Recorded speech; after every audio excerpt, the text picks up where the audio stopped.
ఒకసారి నందినగర్ లో మా ప్రతినిధి ఉన్నారు వంశీ. నందినగర్ దగ్గర పరిస్థితి ఏంటి? ఎవరైనా ఉన్నారా బీఆర్ఎస్ లీడర్స్?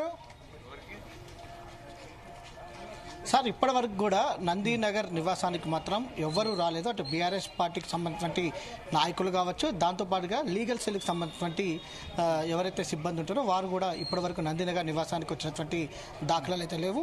కానీ 7:30 గంటల సమయంలో మాత్రం ఒక ఎంప్లాయీ ఉండేవారు, లోపల పిఏ ఉండేవారని కూడా చెప్తా ఉన్నారు. తను కూడా కొద్దిసేపటి క్రితమే వెళ్ళిపోయారనేది కూడా ఇక్కడ ఉన్నటువంటి సెక్యూరిటీ సిబ్బంది కూడా చెప్తా ఉన్నారు. ఒకసారి మనం నందినగర్ నివాసాన్ని కూడా చూడొచ్చు. వెళ్ళిపోయాడంటే దే వాంట్ టు, మీరు చెప్పిన దాన్ని బట్టి క్లియర్ గా అటు 7:30 వరకు పిఏ ఉండేవాడు, అక్కడ వెళ్ళిపోయాడు.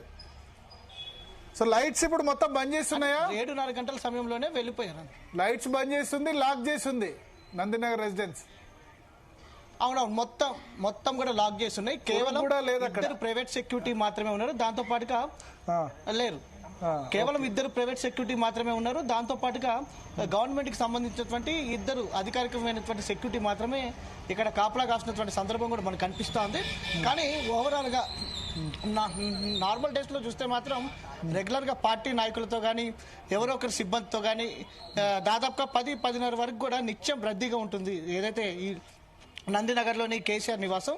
కానీ ప్రజెంట్ మాత్రం ఎవరు లేరు. గేట్లకు కూడా తాళాలు వేసినటువంటి సందర్భం కూడా మనకు కనిపిస్తుంది. కేవలం మనం విజువల్స్ లో కూడా చూడొచ్చు, కేవలం 2 సెక్యూరిటీ సిబ్బంది మాత్రమే ఉన్నారు. ఓవరాల్ గా ఇల్లు మొత్తానికి కూడా లాక్ చేస్తున్నాయి. ఇక్కడ ఉన్నటువంటి సెక్యూరిటీని కూడా మనం చూడొచ్చు. లోపల కేవలం అధికారికంగా ఉండేటటువంటి సెక్యూరిటీ ఎవరైతే ఉంటారో 2 వారు మాత్రమే ఉన్నటువంటి సందర్భం కూడా మనకు కనిపిస్తోంది.